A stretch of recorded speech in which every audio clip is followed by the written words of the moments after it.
maganda po yung pag-aaral mo. Ang unang sulat po ni Pablo sa mga taga-Thessalonica at para din po sa ating mga Kristiyano po sa kapanahunan po natin ngayon. Ang Thessalonica ay siyang punong lungsod ng Macedonia, isang laliwigang Romano. Si Pablo ay nagtatagdoon ng isang iglesia pagkagaling niya sa Filipos. Di nagtagal, sinalungat siya ng ilang Hudyong naiingit sa kanyang matagumpay na pangangaral sa mga hindi Hudyo. Dahil dito, napilitan siyang umalis doon at magpatuloy sa Berea. Tumanggap siya ng ulat mula sa kanyang mga kasama at kamanggagawang si Timoteo tungkol sa kalagayan sa iglesia sa Thessalonica. Ginawa ang sulat na ito upang palakasin ang loob at bigyan ng muling katiyakan ang mga Kristiyano noon. Nagpasalamat si Pablo dahil sa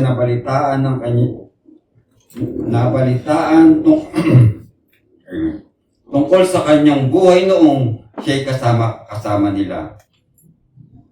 Saka tinugon ang mga katanungan ng mga kapatiran tungkol sa pagbabalik ng Diyos. Ito po yung katanungan. Ang isa bang mananampalatayang namatay bago bumalik si Kristo ay magtatamo rin ba ng buhay na walang hanggan? Pangalawa, kailan babalik si Kristo? Pinayuhan sila ni Pablo na patuloy na gumawa ng matahimik samantalang hinihintay natin ang pagbabalik ng Panginoon. Amen po. Na tunay nga sa ating buhay bilang isang mga Kristiyano, talaga namang ang patotoo ng ating mga pastor talaga man dumarating yung time na nangihina po. Pero bilang isang mananampalataya, mga kapatiran, narito po tayo para ipag-pray po ang mga kapatiran na bigyan ng kalakasan at higit sa lahat yung mga ginagamit po ng ating iglesia, lalong-lalo po yung kapastoran po. Amen po. Basahin po natin yung unang talata po natin. Unang Thessalonica 4:1. Kaya nga, mga kapatid, isa pang bagay na pinakikusap namin at ipinapayo sa inyo sa pangalan ng Panginoong Hesus, sana'y lalo pa ninyong pagbutihin ang inyong pamumuhay sang-ayon sa inyong natutunan sa amin, upang kayo'y maging kalugod-tugod sa Diyos. Alam naman ninyong kung ano ang katuroang ibinigay namin sa inyo, buhat sa Panginoong Hesus. Sabi nga po, sa unang talata po natin, kaya nga, ibig sabihin may sinasabi po ang Panginoong Hesus, doon sa, balikan po natin yung talata ng 1 Thessalonica 3:13 po, ang sabi po, ito po, palakasin niya, ang binabanggit po dito, ang Panginoong Hesus po, palakasin niya ang inyong loob, upang kayo'y manatiling banal at walang kapintasan sa harap ng ating Diyos at Ama hanggang sa muling pagdating ng ating Panginoong Hesus kasama ang kanyang mga hira. Amen po. Sa ating buhay po, layunin ng Panginoon na tayo po ay palakasin niya yung ating pananampalataya. Layunin ng buhay ng tao. Ano ba ang kalooban ng Diyos? Bigyan ng kasiyahan ng Diyos. Ito pong kalooban niya na ang maibibigay ng tao ay bigyan yung kasiyahan ng Panginoon. Itinuro ni Pablo sa taga-Thessalonica kung paano mamuhay upang bigyan ng kasiyahan ng Diyos. Kaya ito'y sinulat niya sa taga-Thessalonica at sa ating pong mga Kristiyano ngayon, amen po, na sabi nga, matagal na tayong Kristiyano, matagal na tayong kay Kristo, sana lalo pa nating pagbutihin ang ating pamumuhay bilang Kristiyano, mamuhay sang-ayon sa ating natutunan. Dapat ay lumago, bumuti, sumunod sa utos ng Diyos. Hallelujah. Sabi nga po sa 1 Corinto 15:15 po. Sabi po, Kaya nga mga minamahal kong kapatid, magpakatatag kayo at huwag matitinag. Maging masipag kayo sa paglilingkod sa Panginoon dahil alam ninyong hindi nasasayang ang inyong paghihirap para sa Panginoon. Amen. Nararanasan po naman talaga ng taga Thessalonica na sila po ay bagamat ilang linggo lang sila na ayuan ni Pablo, mababaw pa yung pananampalataya nila sa kabila ng lahat na nakarinig po sila ng salita ng Diyos. Kaya sinasabi po sa salita ng Diyos na magpakatatag, huwag matitinag, magpakasipag kayo sa gawain ng Diyos dahil hindi po nasasayang ang ating paghihirap para sa Kanya po. Sabi po sa Pilipos 1:27 po, kaya nga mga kapatid, pagsikapan ninyong mamuhay ayon sa magandang balita ni Kristo, sa gayon, makabalik man ako sa inyong piling o hindi, makatitiyak pa rin akong kayo'y mananatili sa isang layunin at sama-samang pinaglalaban ang pananalig sa magandang balita. Amen po. Dahil po kung ano po yung magandang balita na ating na-receive, ito po'y panindigan ko na. Sapagkat si Kristo po, binigay niya yung kanyang buhay para sa atin po. Dapat galit po tayo. Ibigay natin yung ating buhay para sa paglilingkod sa Panginoon sapagkat ito po ang nais ng Panginoon sa bawat sa atin na maibigay natin yung the best natin. Yung mabigyan natin ng kasiyahan ng Diyos. Ito po ang nais niya sa bawat sa atin po. Sabi po sa Colossus 1:10, sa gayon, makapamuhay na kayo ng karapat-dapat, kalugod-lugod sa Panginoon, sasaganang sa lahat ng uri ng mabubuting gawa at lalawak ang inyong pagkilala sa Diyos. Amen po. Sasagana ang lahat sa mabuting gawa at lalawak ang pagkilala niyo sa Diyos. Amen po. Paano kung hindi po tayo dumadalo sa gawain ng Panginoon? Mararanasan po ba natin ito na tayo sasagana sa salita ng Diyos? Lalawak po ba ang ating pagkilala sa Panginoon Diyos? Hindi po. Kaya nga, meron po tayong mga gawain, lalo-lalo na sa mga youth. Ang youth life, sa midweek, na kung hindi po tayo makadalo, talaga pong malaking kawalan. Hindi po yung mga pastor na naghihintay para ipahayag yung salita ng Diyos, yung mga attendees po na hindi makadalo. Ang laki po ng kawalan. Lalo na ngayon. Bandang huli, malalaman niyo po. Amen po. Sabi po sa salita natin, 1 Thessalonica 4:3, kalooban ng Diyos na kayo'y magpakabanal at lumayo sa lahat ng uri ng kahalayan. Dapat maging banal at marangal ang pakikitungo ng bawat sa kanyang asawa. Ano ba ang gusto ng Diyos? Tayo po ay magpakabanal. Mayroon nga po dyan na sabi po, simba po siya ng simba para masabi po siyang banal. Pero hindi po yun ang ibig sabihin ng magpakabanal. Ang sa atin po bilang sa mga Kristiyano, ibig sabihin po na magpakabanal, lumayo po tayo sa kasalanan. Lumayo po tayo sa mga dapat po hiwalay tayo sa kasalanan, hiwalay tayo sa kasamaan, sa puso, sa isip, at sa gawa.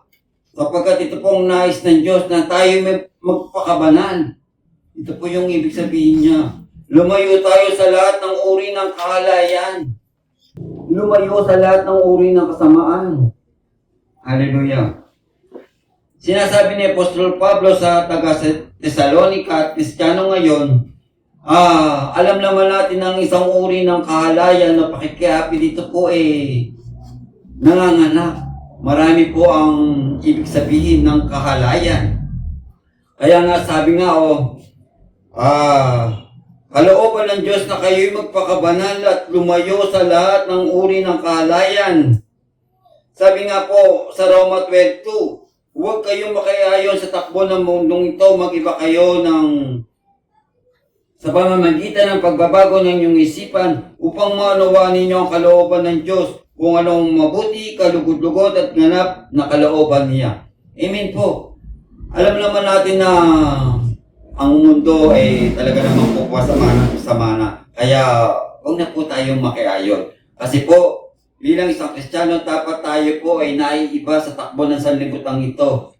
Tayo po yung nag-iilaw at maging asin ng sanlibutan. Tayo po yung naiiba. Dapat hindi po natin pamarisan ang sanlibutan po. Amen po, sabi po sa Efeso 5:27, ginawa niya ito upang ang iglesia ay maiharap niya sa kanyang sariling piling isang malwalhating iglesia, walang anumang dungis ni kulubot man, upang ito ay maging banal at walang kapintasan. Po. Nais po ng Panginoon, tayo po ay humarap na walang bahid, na dungis ni kulubot man, ni kapintasan, sapagkat ang gusto ng Panginoon Diyos ay tayo magpakabanan sa kanyang pagbabalik, na tayo po'y haharap. Hallelujah. Na ito po yung salita ng Panginoon na hinahanda po tayo sa kanyang pagbabalik po. Na dapat po kalimutan natin yung mga bagay na hindi po nakakalulugod sa Panginoon. Sabi nga sa word natin, forgetting the past. Kalimutan na natin yung mga makamundong gawain, lalong-lalo na yung mga kahalayan na hindi po nakalulugod sa Panginoon. Amen po. Sabi po sa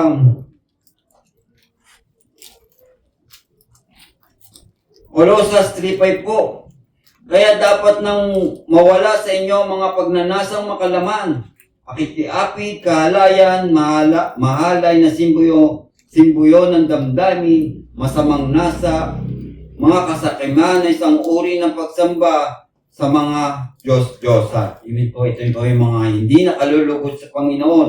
Kaya nga sabi, ilaan ninyo ngayon ang inyong sarili bilang alipin ng katwiran para sa banal na layunin ng Diyos. Ibig po, ihanda po natin yung ating sarili. Magpakabanal po tayo para pagbalik ng Panginoon, kukuhain niya po ang bawat isa yung kanyang iglesia. Tayo po yun. Na inahanda niya tayo para maging banal at kalugod-lugod sa ating Diyos na buhay. Amen po. Sabi po sa Thessalonica 5, ang hindi pagsunod lamang sa nasa ng laman tulad ng inaasal ng mga hintil nang hindi nakakilala sa Diyos. 6. Sa bagay na ito, huwag ninyong pagsamantalaan ng inyong kapwa at huwag siyang dayain sa anumang paraan sapagkat mahigpit na parurusahan ng Panginoon ang gumagawa ng ganitong kasamaan tulad ng sinasabi namin at pinatotohanan sa inyo noon pa ma. Amen po. Na tunay nga, kasi po, kung aanuin natin, talaga naman na marami pong nagsasamantala ngayon sa atin. Marami pong nandadaya. Mas gusto pa nila yung malamang sila. Sa atin po bilang isang Kristiyano, kasi dapat hindi po tayo namumuhay sa mga ganitong katuruan. Sapagkat tayo po tinawag ng Panginoon bilang pinili, inilang para maging tapat at tagasunod niya. Na alam naman natin yung mga bagay na walang kabuluhan na ito po yung nagbibigay ng sa mga hindi mananampalataya, huwag na natin tularan sila. Sapagkat ang gusto po ng mga makasanlibutan, manglamang, dayain ng ating mga kapwa, gusto nila, meron na sila, kuhain pa nila yung natitira para sa ating kapwa. Pero hindi po yun ang kalooban ng Diyos. Ang kalooban ng Diyos bilang isang mananampalataya sa atin, na kung titingnan po natin yung pangalawang utos niya, sabi niya, mahalin mo yung kapwa, gaya ng pagmamahal mo sa sarili. So, ito po yung tinuturo sa atin ng Panginoon na mahalin po natin yung ating kapwa. Hindi po yung panglalamang, hindi po yung pananamantala, hindi po yung kahinaan nila na mahina na sila, mas lalo pa natin yuyurakan sila. Hindi po. Ang sabi ng Panginoon, magpakabanal tayo, lumayo tayo sa lahat ng uri ng kahalayan. Amen po. Inahanda niya po ang bawat isa Para sa pagparito niya, tayo po'y maharap sa kanya ng banal, kalugod-lugod, walang bahid, walang kulubot, sapagkat ito po ang nais ng Diyos sa ating buhay. Sabi po sa Efeso 4:17-18, sa pangalan ng Panginoong Hesus, itong sinasabi ko sa inyo, huwag na kayong mamuhay tulad ng pamumuhay ng walang pananampalataya sa Diyos, walang kabuluhan ng kanilang iniisip, at wala silang pangunawa dahil sa kanilang kamangmangan at katigasan ng ulo. Wala silang bahagi sa buhay na kaloob niya. Amen. Tignan po natin yung mga verse na. Ito po yung magbibigay sa atin ng kalakasan upang mapaglabanan natin ang gawa ng sanlibutan. Sabi nga po, huwag na po tayong mamuhay ng walang pananampalataya sa Diyos, walang kabuluhan ng kanilang iniisip, wala silang pangunawa, dahil sa kanilang kamangmangan at katigasan ng ulo, wala silang bahagi sa kalooban. Amen. Na tunay nga po, ito po yung makikita natin na pamumuhay po ng sanlibutan po. Kaya nga, hallelujah. Kaya sinabi ni Apostol Pablo sa bawat isa sa atin, dapat matuto tayo magpigil sa sarili natin. Hallelujah po. Na tayo po sumunod sa kanyang kalooban. Na alam naman natin na ang gumagawa ng ganitong kasamaan ano namang malalayo sa piling ng Diyos. Amen po. Sabi po sa verse 6 po,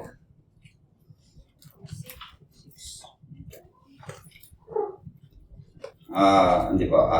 2 Thessalonica 1:8 po. Darating siya sa gitna ng naglalagablab na apoy at parurusahan ang lahat ng hindi kumikilala sa Diyos at hindi sumusunod sa magandang balita ng Panginoon. Alam naman natin na ang gusto po ng Panginoong Hesus maligtas ang lahat. Pero darating siya sa gitna na naglalagablab na apoy at parusahan ang lahat ng hindi kumikilala sa Diyos. Ito po yung gumagawa ng kasamaan. Ito po yung matitigas ang ulo na hindi kilala ang Diyos. Hindi po nila ginagalang ang salita ng Diyos. Makita niyo po sa social media, nagpapahayag po ng salita ng Diyos. Sinasampal po ng mga nakikita. Niyuyurakan ang salita ng Diyos. Lalong-lalo na yung banal na salita ng Diyos. Mas pinipili pa po nila yung kasamaan na hindi nila alam na kapahamakan yung kahantungan nila sa kabila ng lahat. Hallelujah po. Unang Thessalonica 7:8 po, basahin po natin. Tayo'y tinawag ng Diyos upang mamuhay sa kabanalan, hindi sa kahalayan. Kaya ang sino mang ayaw sumunod sa katuruang ito, hindi sa tao sumusuway, kundi sa Diyos na siyang nagkaloob sa inyo ng kanyang Espiritu. Amen po. Kung tayo po ay sumusuway sa tao, tayo po ay sumusuway dito. Kaya, para wala masabi po yung makasanlibutan sa atin, tayo po ay mamuhay na may kabanalan. Lumayo tayo sa lahat ng uri ng kahalayan, lahat ng kasamaan. Alam naman natin na ang mundo ay masama na ng pasama. Hallelujah. Sabi po sa Levitico 11:44, panatilihin ninyong malinis ang inyong sarili, sapagkat ako si Yahweh na iyong Diyos ay banal. Amen po. Pinigyan po niya tayo ng tutularan ng Panginoong Hesus, sapagkat siya po'y banal. Kaya gusto niya sa kanyang mga hindi lang pinili ay magpakabanal. Lumayo sa anumang uri ng kahalayan. Amen po. Sabi po sa Hebrew 12:14, sikapin ninyo magkasundo ang lahat at magpakabanal sapagkat hindi ninyo makikita ang Panginoon kundi kayo mamumuhay ng ganito. O paalala po, sikapin ninyo magkasundo ang lahat at magpakabanal. sapagkat hindi ninyo makikita ang Panginoon kung hindi kayo mamumuhay ng ganito. Amen. Sabi po, mamuhay tayo na may kabanalan at kalugot-lugot para sa ating Diyos na buhay. Para pagharap natin, wala pong masabi ang Diyos sa atin. Amen po. Kaya ito pong 1 Thessalonica mula una, pangalawa, pangatlo, hanggang pang-apat, patuloy po tayong hinahanda sa pananampalataya, sa pamumuhay, sa pag-ibig. Dapat nakakaangat tayo. Kakaiba tayo sapagkat ito ang gusto ng Diyos. Tayo ay magpakabanal. Sabi po sa 1 Peter 14-16 po, bilang masunuring mga anak, huwag kayong umayon sa masamang pagnanasa tulad ng ginagawa ninyo noong kayo'y wala pang tunay na pangunawa. Dahil ang Diyos na pumili sa inyo ay banal, dapat din kayong magpakabanal sa lahat ng inyong ginagawa sapagkat nasusulat, magpakabanal kayo sapagkat ako ay banal. Amen. Hallelujah. Sabi po sa 1 Corinto 2:10-12 po, ngunit ito'y inihayag ng Diyos sa atin sa pamagitan ng Espiritu. Sinasaliksik ng Espiritu ang lahat ng bagay, maging ang pinakamalalim na layunin ng Diyos, sapagkat walang nakakalam ng iniisip ng isang tao maliban sa kanyang Espiritu. Kaya hindi naman walang nakakalam sa iniisip ng Diyos maliban sa Espiritu ng Diyos. Ang tinatanggap natin ay hindi Espiritu ng sanlibutan, kundi ang Espiritu na mula sa Diyos upang maunawaan natin ang kalooban niya sa atin. Amen. Hallelujah. Alam naman natin ang banal na Espiritu ang siya po nagtuturo sa atin para tayo ay maging banal. Siya po yung mga nagagayad sa atin para umiwas sa mga makamundo, sa mga kahahalayan na hindi po nakalulugod. Ang gusto ng Diyos mabigyan po natin siya ng kasiyahan. Hallelujah. At ihanda yung ating sarili na magpakabanal sapagkat sinasabi na sa sulat, ako ay banal. Kaya magpakabanal po tayo. Amen po. Sabi po sa Thessalonica 9:10, tungkol naman sa pag-ibig na dapat iukot sa mga kapatid sa pananampalataya na hindi na kailangan palahanan pa kayo dahil tinuro na sa inyo ng Diyos kung paano kayo mag-ibigan. At ito ang mga ginagawa ninyo sa mga kapatid sa buong Macedonia. Gayon din pinakiusap rin namin sa inyo, mga kapatid, pag-ibayuhin pa ninyo ang inyong pag-ibig. Amen. Alam naman natin ang Panginoong Hesus ang unang umibig sa atin. Kaya ang bilin niya, pag-ibayuhin pa natin yung ating pag-ibig, yung pagmamahal natin sa ating kapwa. Kaya nga pasaganahin natin ang ating pag-ibig sa ating kapwa. Sapagkat ito po ang gusto ng Diyos. Sabi po sa John 15:12, ito ang aking utos, magmahalan kayo. Kaya magmahalan kayo, kaya ang pagmamahal ko sa inyo, hallelujah. Ito po yung pagmamahal na galing sa Panginoon. Sa 15:17 po, ito ang utos ko sa inyo. Magmahalan kayo. Amen po. Bilang isang Kristiyano, yung tunay na pag-ibig po, di ba may ano po yan, yung agape love. Ito po yung talagang matinding pag-ibig ng isang Kristiyano na makikita po sa atin. Yung agape love. Yung pagmamahal po natin sa ating Diyos, sa ating kapwa, tunay at wakas na pag-ibig. Hallelujah. Kaya sabi nga, pag-ibayuhin po natin yung ating pag-ibigan, yung pagmamahalan. Kasi po, tayo po bilang isang Kristiyano, ang namamagitan po sa atin niya ang dugo po ng Panginoon. Bilang isang magkakapatid. Hindi yung, tingnan mo nga natin yung mga kakapatid, sa sanlibutan tatawag mo lang na kapatid, pero hindi nagkakasundo. Nag-aaway-away. Lalo na pag ang mana na pinag-usapan, wala nang ate, wala nang gusto.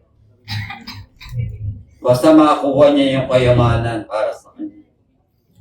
Pero tayo po, ibang-ibang pamilya pinagmula natin. Pero naandun yung tunay at wagas na pag-ibig na pinadalma sa atin ng Panginoon. Yung tinuro sa atin, yung pag-ibig niya sa bawat isa sa atin. Pag-ibayuhin po natin yung pag-ibig niya.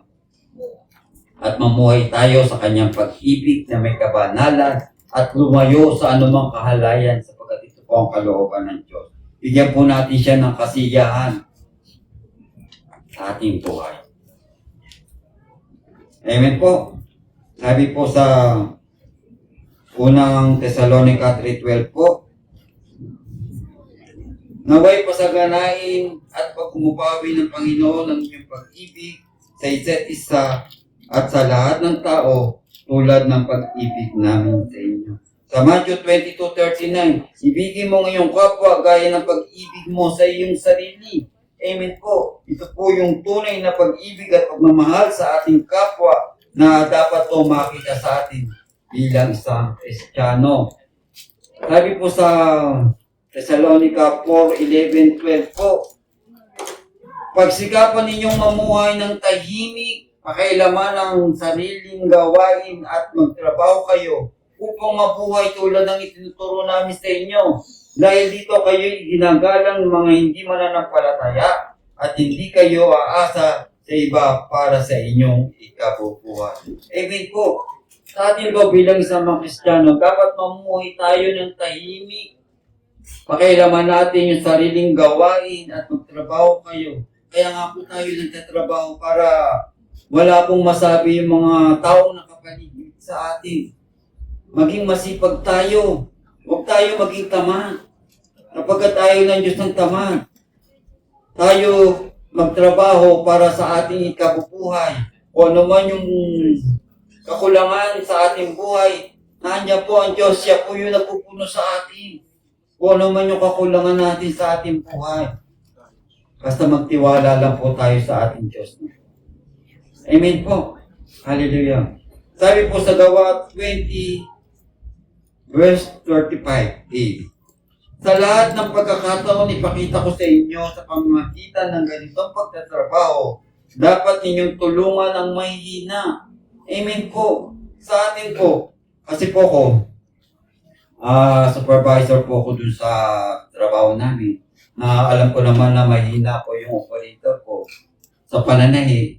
So, hindi ko po siya yung idinadown. Bagkus na binibigyan po siya ng mga operation na tama sa kanya, na sabi ko sa kanya, sa kabila ng lahat ng ginagawa sa iyo ng iba, ipakita mo na kaya mo. Kaya mo magtrabaho. Hindi yung kung ano yung naririnig mo sa katrabaho mo, itong ka na lang. Hindi. Binibigyan ko po sila ng effort na palakasin ang kanilang loob sa kabila ng lahat. Kasi po, nung mapunta sa akin, sa kabilang linya po siya, nang mapunta sa akin, talaga namang binago ko yung mga naririnig ko. Hindi ko po yung pinahalagan. Bagkos, binigyan ko po siya ng effort na kaya mo yan. Panindigan mo. Sa kabila ng lahat.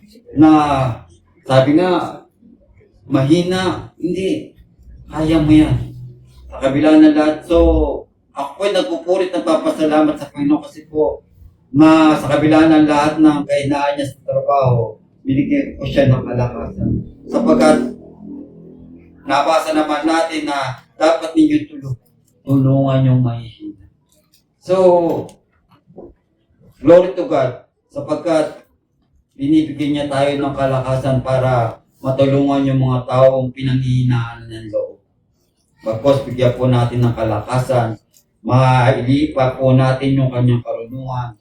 At so, sila po, hindi po nila alam na habang tinuturuan ko po sila po nakakarinig po ng word of God.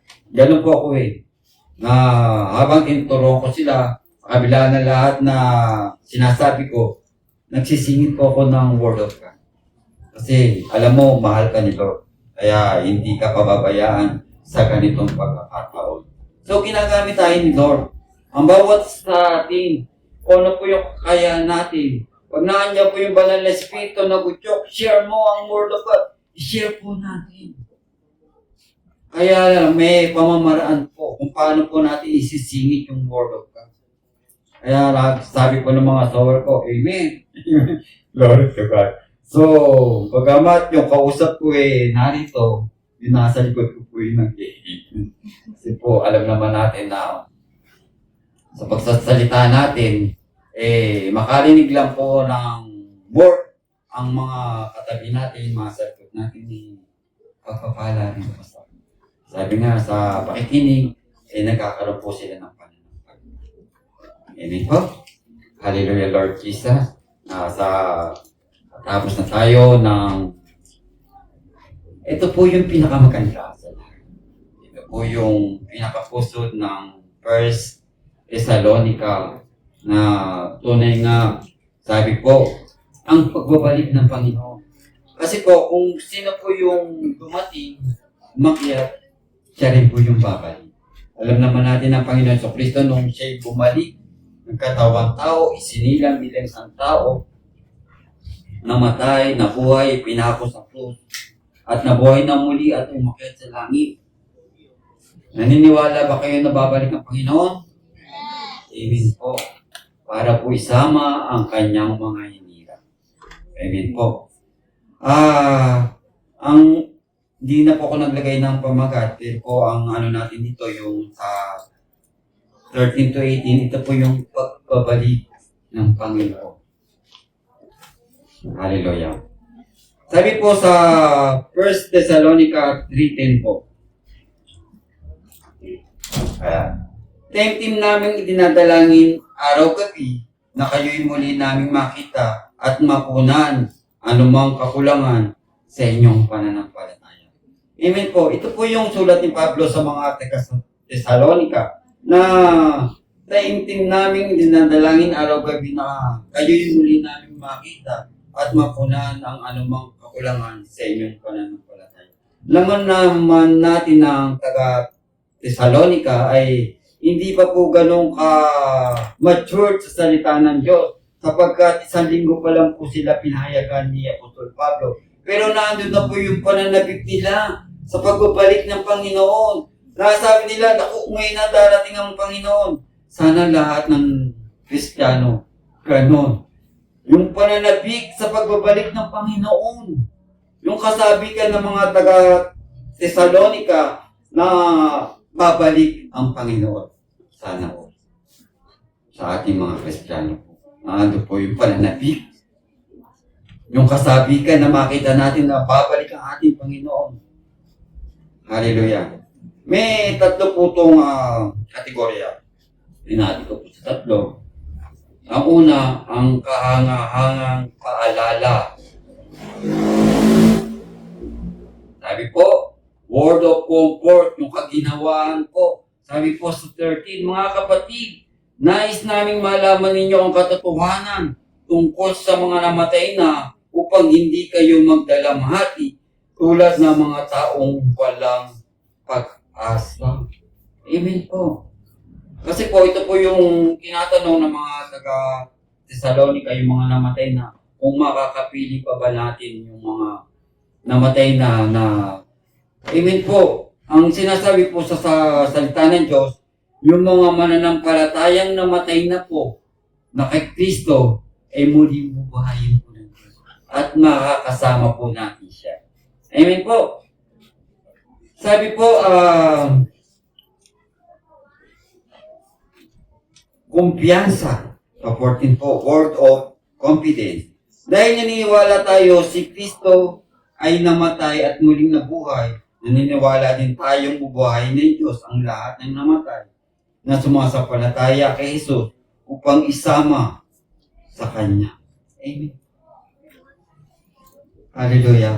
Kung titingnan po natin na dito po, pinalahanan sila yung kahangang paalala ni Apostol Pablo, yung word of comfort, yung kaginawahan, na tunay nga na dapat panghawakan po natin po. Saka yung kumpiyansa na tayo po, kaya po tayo ay sumasampalataya sa Diyos na siya po'y papalik para po sa kanyang mga hinirang po.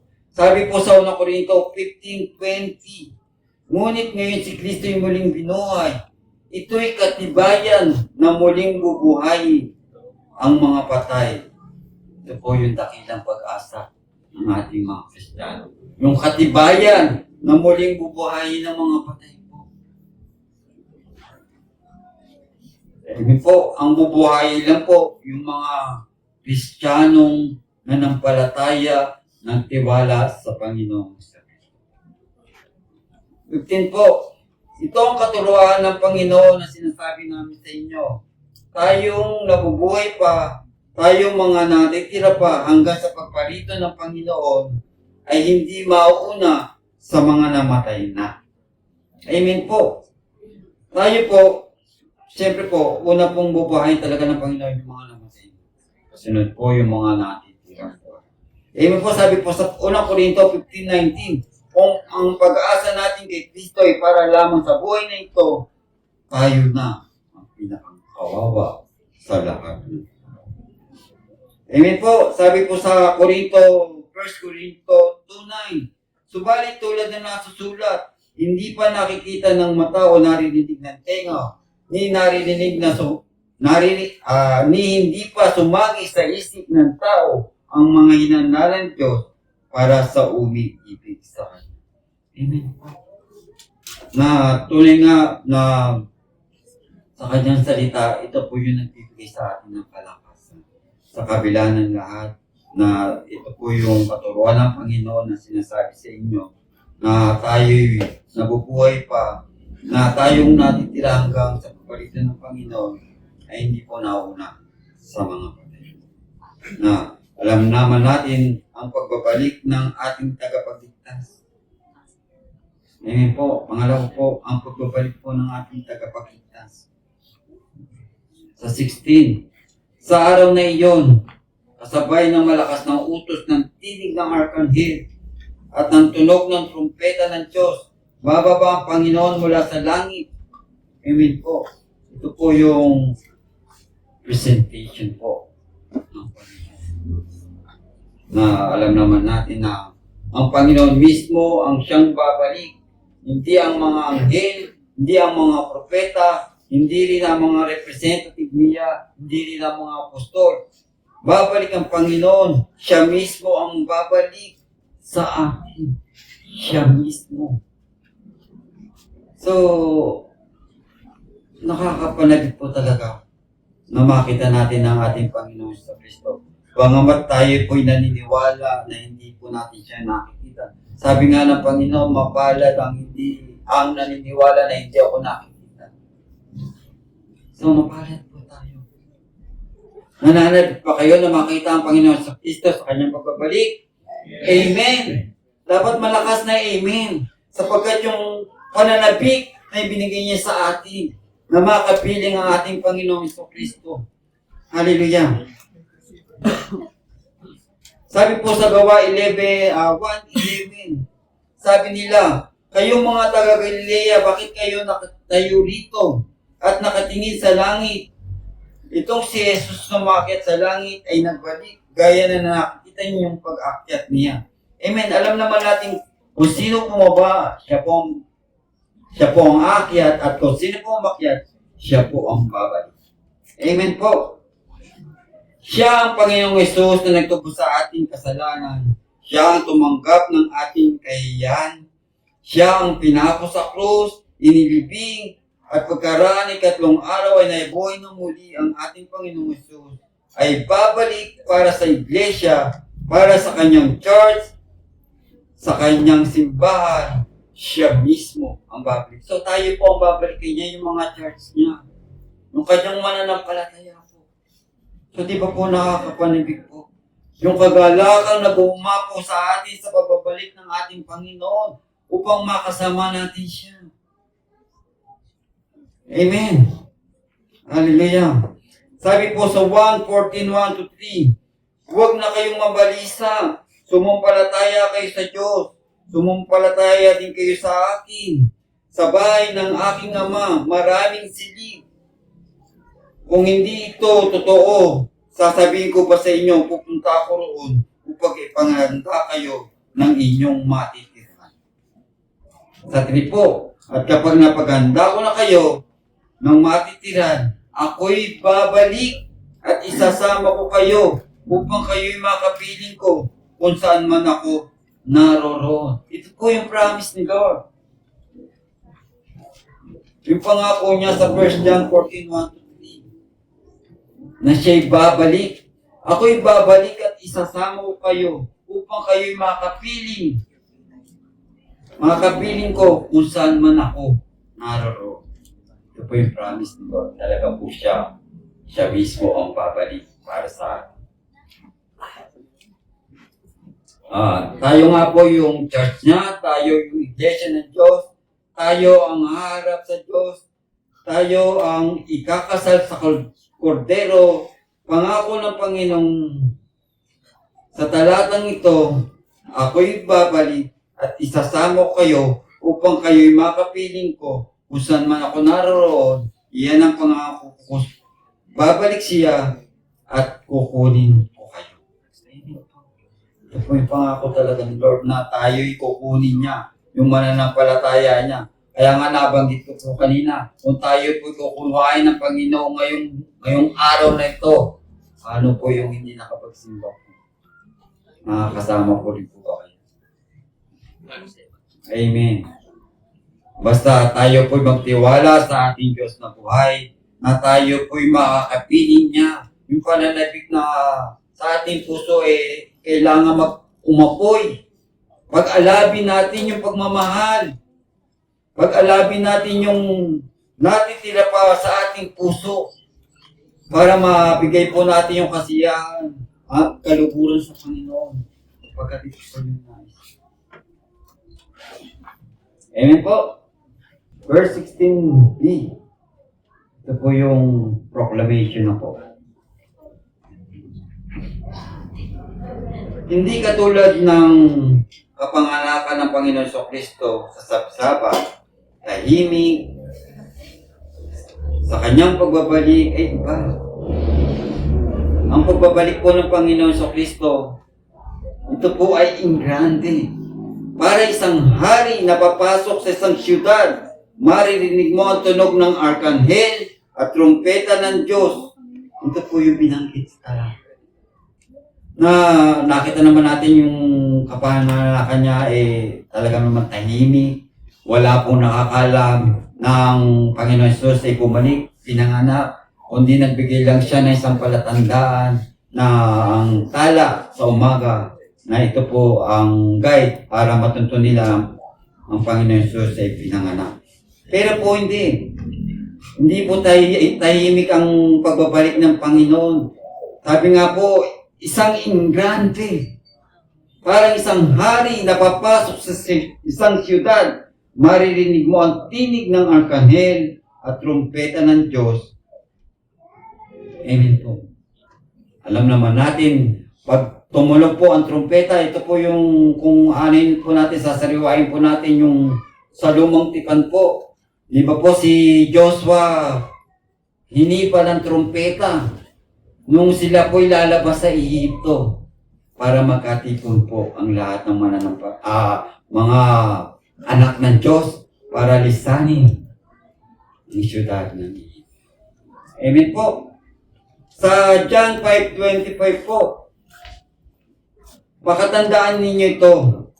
Pakatandaan ninyo na darating ang panahon at ngayon na nga na maririnig ng mga patay ang tinig ng anak ng Diyos. At ang sino mang makarinig, hallelujah, sa kanya ay mabubuhay po. Amen po.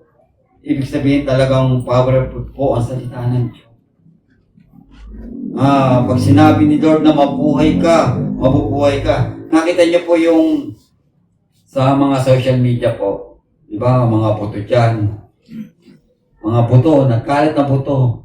Sinabi ng Panginoon, nabuhay po lahat yun. kahit ano man mangyari sa atin, kung kayo may kinain ng pating, sinulong ka, mabubuo po lahat yan. Hallelujah. Kaya nga po, ang kalangitan po ay nagdeklara na ang Panginoong Hesus ay babalik na. Ito ay hindi tahimik, ito ay grande. Pagdating ng Panginoong Hesus, ang trumpeta ay tutunog. Ang trumpeta ng Diyos ay tutunog. Sabi, narito na, babalik ang Panginoon. Na tunay nga, ang trumpeta po, paginipan, ito po yung senyalis na babalik na po ang Panginoon. Kasi po, kung maririnig niyo po sa mga social media yung may tumutunog na trumpeta, hindi po yan. Alam naman natin na marami pong gumagaya sa ginagawa po ng Panginoong Hesus. Kaya tayo po binigyan ng talino para maunawaan natin kung ano po yung tama at kadugod-dugod sa Panginoon. Kasi simula't-simula pa talaga pong ginagaya ang Panginoon. Hallelujah po. Sa Lumang Tipan po, ang pinatutunog ng mga Israelita ang trumpeta, may 4 po na dahilan. Ang una po, to proclaim the victory. Yung unang trumpeta po. To proclaim the victory. Saan po ba napagtagumpayan ng Panginoon ito? Napagtagumpayan ng Panginoon, ito po sa krus ng Kalbaryo. Number 1 po, to proclaim the victory. Pangalawang trumpeta po, nung inipan po, to call an assembly. Para tawagin yung mga tao, pagtunog ng trumpeta. It's a time for a state assembly, assemble. Lahat ng mananampalataya, lahat ng nabubuhay, lahat ng namatay noon, is the gathering of saints. Wow! Na talaga naman magsasama-sama lahat. Yung mga nabubuhay, yung mga natitira pa. Talagang masasaksihan natin ang pagbabalik ng Panginoon. Yung mga believer na nauna na mamimit natin doon.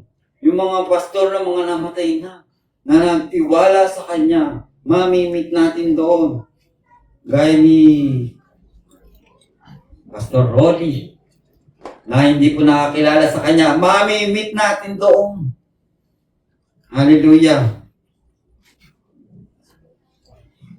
Yung mga naglilingkod na may katapatan, mamimit natin sila. Kaya purihin ng Panginoon is a great gathering ng mga saints. Sama-sama na tayo doon at magkakatipon-tipon. So, ganda po talaga ng plano ng Panginoon sa bawat mananampalataya niya. Namatay ka man, natitira ka man, nabuhay, lahat na naglilingkod, lahat na nagtiwala, sama-sama magkakatipon-tipon sa pagtunog po ng trumpeta yun. Pangatlo po is announcement of warning. Pagtunog po ng trumpeta. Ang pagtunog ng trumpeta ay sa warning, announcement of warning. Ang Panginoong Hesus ay bumalik na. Ang maghusga ng Panginoon ay narito na. Yung mga anak niyang kukunin at natitira at yung maiiwan, judgment o paghahatol o magaganap sa maiiwan nito. Amen po.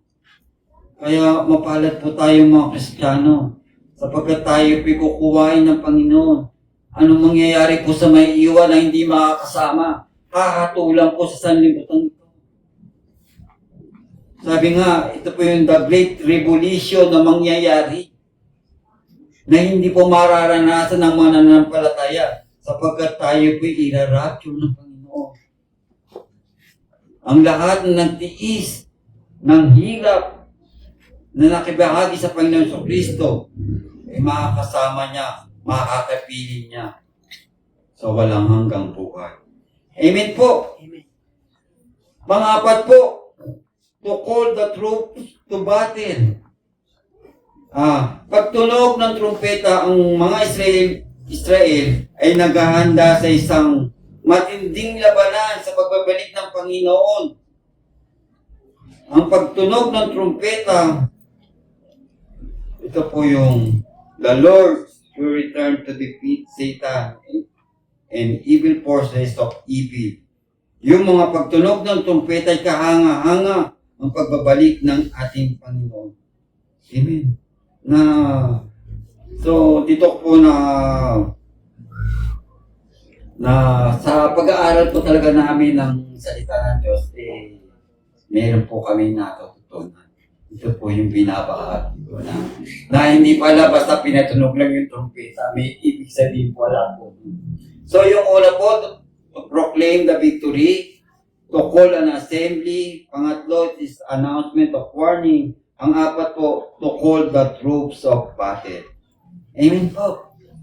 Pangatlo po, ang pag-alis ng mananampalataya. Sa 17 po, ang pagkabuhay ng muli o resurrection. Ang mga namatay na sumasampalataya kay Kristo ay bubuhayin muna, na sila po yung unang bubuhayin. Ang mga namatay na sumasampalataya kay Kristo ay bubuhayin muna. Pagtunog ng trumpeta, lahat ng mananampalataya, lahat ng believers, lahat ng namatay, sila po yung unang bubuhayin. Ang kanilang katawang panlupa ay papalitan ng glorified body o katawang panglangit sa mga mananampalataya po. Amen po. Nakita po natin yung transfiguration po ng Panginoong Hesus nung siya po nakita ng mga apostles na kausap niya si Moses at si Elias po na nagpalitan niyo po na nakaputi, nakakasilaw. Ito po yung mangyayari sa bawat isa sa atin. Na tayo po ay magkakaroon ng glorified body na mula sa kamatayan ay papalitan po ang bawat isa. Namatay, nabuhay, yung natitira, isama-sama po tayong haharap sa Panginoon. Hallelujah. Sabi po sa 1 Corinthians 15:42-44, gayon din sa muling pagkabuhay, ang katawang inilibing ay mabubulok, ngunit di mabubulok kailanman ang katawang muling binuhay. Pangit at mahina ng inilibing, maganda't malakas kapag muling nabuhay. Inilibing ang katawang panglupa, muling mabubuhay bilang katawang panlangit. Kung may katawang panlupa, mayroon ding katawang panlangit.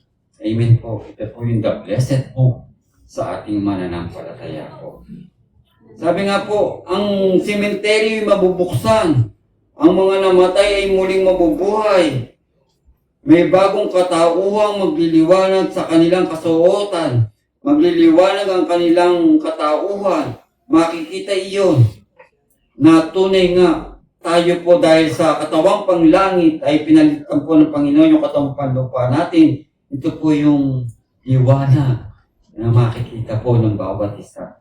Sa mga namatay, sa mga nanampalataya po, na tunay po kung ano po nangyari sa Panginoon Kristo nung siya'y magpalitan nyo. Ito po yung mangyayari sa mga Kristiyano. Nakita nila yung liwanag ng Panginoon, gayon din ang gagawin sa mga mananampalatayang muling bubuhayin, babaguhin ng Panginoon at magiging glorified body. Amen po. Sabi nga, nung nabatay po tayo na kulang ang daliri natin, pag binuhay tayo, kumpleto na to. Kung ngayon tayo nakasalamin, wala na. Tayo po maliwanag na yung ating paningin. Dahil makikita na natin yung liwanag na nagmumula sa ating Diyos na buhay. Kung tayo po'y namatay na may kahinaan, tayo po'y kanyang palalakasin. Hallelujah, Lord Jesus. Aalisin niya yung mga bagay na naging kahinaan natin at papalitan niya tayo ng kumpletong pagkatao at haharapin natin ng Panginoon. Ay may bago tayong katauhan, bagong nilalang, bagong pagkatao. Amen po. Na nakakagalak po talaga yung plano ng Diyos na hindi po natin malirit talaga yung kanyang kaisipan, yung plano niya para sa ating mananampalataya po. Amen po. Sa 17 po, The rapture. Ito na po. Ira-rapture tayo ng Panginoon. Pagkatapos tayo namang mga buhay pa at natitira ay titipunin sa alapaa kasama ng mga binuhay upang salubungin ng Panginoon sa ipapawi. Sa gayon, makakapili natin siya magpakailanman. Amen po. Grabe ang gagawin ng Panginoon sa atin po. Makakapili niya tayo magpakailanman. Hallelujah, Lord. After na mamatay tayo, mga buhay ay isasama niya immediately. Following the resurrection of death, immediately. Na tunay nga lahat ng natitira po ditong buhay sa mundo, talaga namang mabubuhay pa. Kaya nga, ang lahat na naglagay at nagtiwala kay Kristo ay, sabi nga, will be caught up, will be snatched away, will be raptured out to meet the Lord in the air. Hallelujah, Lord. Talaga namang ito po yung gusto mangyari ng Panginoon. Tayong mga nabubuhay pa ay biglang mawawala sa isang kisap mata. Mara-raptured tayo. Amen po. Sabi po sa 1 Corinthians 15:51-52, isang hiwaga ang sinasabi ko sa inyo, hindi lahat tayong mamamatay, ngunit lahat tayo'y babaguhin sa isang sandali, sa isang kisap mata kasabay ng huling pag-ihip ng trumpeta. Sa pagtunog ng trumpeta, ang mga patay ay muling bubuhay at di na muling mamamatay. Babaguhin tayong lahat. Hallelujah. Na tunay nga nakakapanabik talaga yung pagparito ng Panginoon. Na lahat po mararapture. Hindi lahat. Lahat po ng mananampalataya. Tingnan po natin yung mga nangyari po. Yung mga nasa ospital, alam natin yung mga bata, mawawala. Lahat po ng nagtiwala sa Panginoong Jesus, mararapture po. Kung ikaw po yung nagdadrive ng aeroplano, napanood niyo na po sa left behind, biglang nawala, na-rapture. Naglalakad lang po, nawala, na-rapture po. Yung pastor nagsasalita, na-rapture po. Yung mga manggagawa niya, pero naiwanan po yung pastor. Yun po yung napanood namin. So, sa atin po bilang isang mga Kristiyano, para makasama po tayo, ito po yung pinag-aralan natin na bigyan po natin ng kasiyahan ng ating Diyos na buhay. Patatagin po natin yung ating pananampalataya, yung ating pag-ibig, pag-ibayuhin po natin, at higit sa lahat po, sundin po natin yung kung ano po ang kalooban ng Diyos. Amen po. Na tunay nga, pagkatapos mawawala, na-raptured na, mabubuhay na yung mga patay, yung mga tao na nabuhay, ay sasalubungin ng Panginoon sa alapa. Amen po. Sama-sama na po, yung mga namatay, yung mga binuhay, yung mga natira pa dito, sama-sama tayong sasalubong sa alapa. Ito po yung tinatawag na reunion ng mananampalataya ng Panginoon. Amen po. Na tunay nga na ito po yung kagalakang nag-uumapaw sa atin po, na sama-sama tayong sasalubong sa alapa sa ating Panginoon. Amen po. Yung mga believers na namatay ay makakasama natin sila sa pagbabalik ng Panginoon. Hindi na tayo magkakahiwa-hiwalay. Mga kapatid, yung mga Kristiyano kasama mo, yung kasama po natin ngayon. Yan po yung mga kasama natin sa pagkakas po ng Kaya mapalad po yung dumalo ngayon kung sakaling darating ang Panginoon. Sama-sama tayong mararami. Ang rapture po, para lang po sa tunay naman. 18. Sa 18 na po tayo. Amen. Kaya nga, palakasin ninyo ang loob ng bawat isa sa pamamagitan ng mga aral na ito. Amen. palakasin po natin yung mga nanghihina sa pamamagitan ng aral nito. Yung mga taga Thessalonica, may pagkakataon na nanghihina ang kanilang loob sa kanilang nararanasan. Kaya sinabi ni Pablo sa kanila, napalakasin ninyo ang loob ng bawat isa. Encouragement sa promise ni Lord. Ano po yun? Yung pagbabalik po ng Panginoon sa Kristo. Kaya naman, pag binasa nila ang sulat ni Pablo, pinalalakas nito ang kanilang kalooban. Ito ang nagbibigay sa kanila ng comfort, assurance, confidence sa kanilang pananampalataya. Ito po yung sulat ni Pablo sa kanila. At sulat din po ni Pablo sa mga Kristiyano ngayon. Sabi ko nga, comfort, assurance, at confidence sa bawat isa sa atin. Na alam naman natin na talaga po'y isinulat ni Pablo 2,000 years ago para po sa ating mananampalataya po. Kaya dapat po na bigyan natin ng importansya ang pagbabalik ng Diyos. Ano po ba? Sabi, kailangan po tayo ay maging handa yung ating pamumuhay, ulitin ko, pamumuhay, pananampalataya, pag-ibayuin natin yung ating pag-ibig, at higit sa lahat, bigyan natin ng kasiyahan ng ating Diyos sa Kanyang pagbabalik po. Amen po. Hallelujah.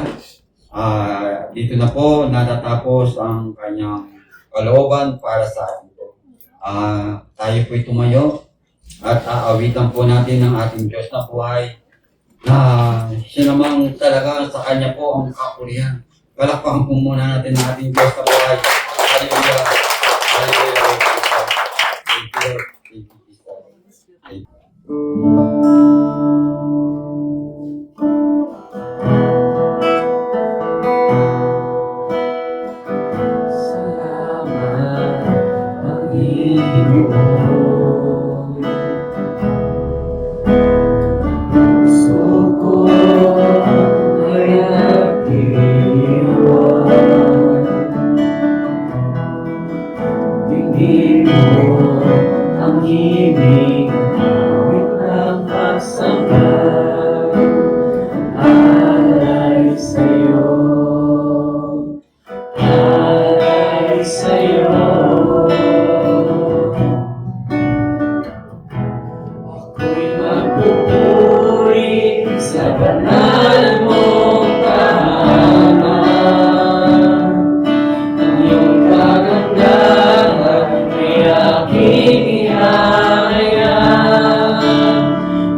Luwalhati ka, itataas kita.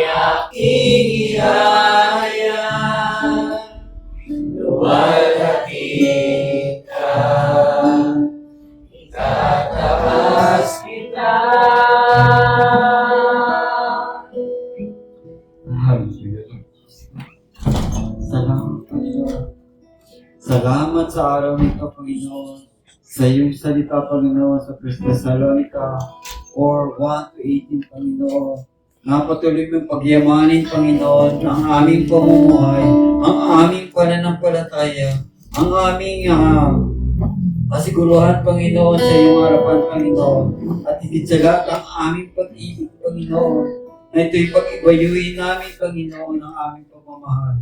Salamat sa iyong salita na ito'y po'y magbibigay sa amin, Panginoon, ng kalakasang espiritual, Panginoon, upang sa pagbabalik ko, Panginoon, ay kami makaharap sa iyo na may kabanalan, Panginoon, sapagkat ikaw ay Diyos na banal. Lord, maraming salamat po sa umaga nito. Sa pagpapala na patuloy mo yung pinagkakaloob, Lord, maraming salamat po. Na ito po magbigay sa amin ng katagumpayan, Panginoon, sa aming buhay. Upang harapin namin, Panginoon, ang lahat ng hamon ng buhay. At malaya kaming makaharap sa iyo, Panginoon, na may kalinisan, may kabanalan, Panginoon, sapagkat ito ang nais mo sa bawat isa sa mananampalataya mo, Panginoon. Upang salubungin ka namin, Panginoon, na may kabanalan ng bawat isa. Lord, salamat po sa umaga ito. Natunay ngayon ikaw po ang aming Diyos na papurihan. Pasasalamatan at dadakilain, Panginoon, sa umaga ito. Hallelujah. Taas po natin yung ating mga kamay para sa pagpapala na matatanggap natin mula sa ating Panginoon Yesus Kristo. Hallelujah, Lord Jesus. Sabi mo, Lord, the Lord bless you and keep you. The Lord make His face shine upon you and be gracious unto you. The Lord lift up His countenance upon you and give you peace. Hallelujah, Lord Jesus. Taglay-taglay namin, Panginoon, ang iyong pag-ibig, ang kapayapaan sa aming mga buhay, Panginoon.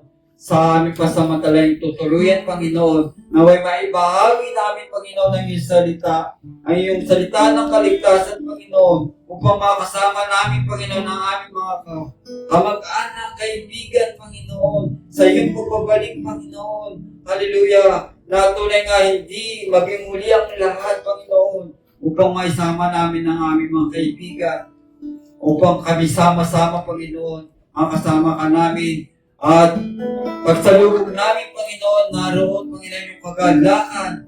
At nakita mo, Panginoon, sa iyong mananampalataya na kami banal, Panginoon, sapagkat ito ang iyong nais. Lord, salamat po, Panginoon, sa iyong pag-ibig, sa iyong kapayapaan na taglay-taglay namin, Panginoon. Hallelujah, Lord Jesus. Lord, maraming salamat po na tunay nga ito po ang aming pagpupurihan. Pasasalamatan, tatakilahin ulit, Ino, Diyos, sa kapangyarihan ng Ama, sa pagliligtas ng anak, sa gabay patnubay ng banal na Espiritu. Ito po ang aming panalangin sa pangalan ni Jesus. Amen and amen. Hallelujah.